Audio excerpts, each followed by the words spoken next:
It was a warm spring day in March. Flowers were blooming, and the air was full of the sweet scent of blossoms. An old granny was busy weeding her small field when suddenly she heard a loud rustling in the bushes. Emerging from the forest was a huge tiger, baring its sharp teeth and growling menacingly. "Grr, you look just like the tasty snack I've been craving," the tiger growled, taking slow steps toward the frightened granny.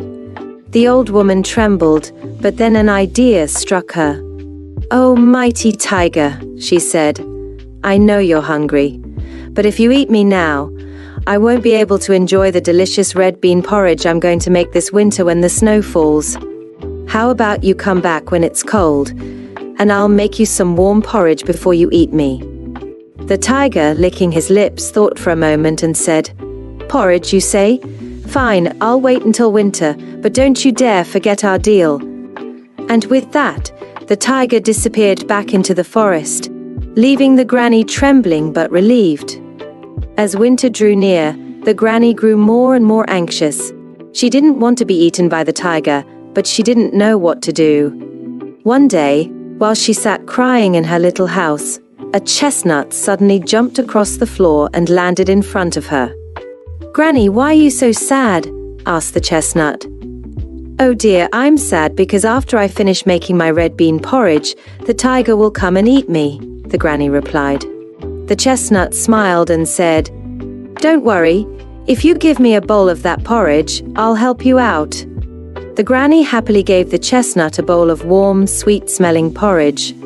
After eating, the chestnut hid inside the stove, waiting. Next, a turtle came crawling slowly across the room. "Granny, Granny, why are you so sad?" it asked. The granny explained her situation again, and the turtle replied, "I'll help you too if you give me some porridge." The turtle slurped up its bowl of porridge and hid inside the water barrel. Soon after, a big pile of smelly poop waddled in. "Granny, why are you crying?" it asked. Despite its unpleasant appearance, the granny told the poop about her troubles. It too asked for porridge in exchange for its help. After eating, the poop hid by the door, ready to help.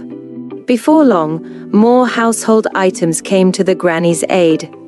A sharp needle pricked the ground as it ran over. "Give me porridge and I'll help too," the needle chirped. After getting its porridge, the needle hid in the cracks of the wooden floor. A heavy stone mortar rolled up next. It slowly turned in circles and said, "Don't worry, Granny, I'll help if you give me some of that porridge." The mortar rolled over to the side of the room after eating its fill. Lastly, a straw mat rolled into the house, and a carrying rack hopped along. Both of them asked for porridge and then hid, waiting for the tiger's return. As the first snowflakes began to fall, the tiger came back, growling, "Granny, where's my porridge?" "I'm here to eat both the porridge and you." The granny, standing tall and brave, replied, "Come inside, tiger. It's cold outside. Warm yourself by the fire first." The tiger, feeling the chill of the snowy night, agreed and slowly walked into the kitchen. As soon as the tiger sat down by the fire, the chestnut inside the stove exploded with a loud pop. It flew straight into the tiger's eye. "Ouch! My eye!" the tiger roared, clutching his face. Suddenly, the turtle from the water barrel sprayed water all over the tiger, soaking him from head to paw. "Ah, what's happening?" the tiger cried, scrambling to his feet. But just as he did, the smelly poop slipped under his paw, and the tiger slipped, falling hard on his back. The sharp needle pricked the tiger's legs as he tried to stand, and the heavy stone mortar rolled right onto his tail, pinning him down. Finally, the straw mat wrapped around the tiger, and the carrying rack jumped onto his back, trapping him completely. The tiger, terrified and defeated, whimpered, "Let me go, I'll never come back again."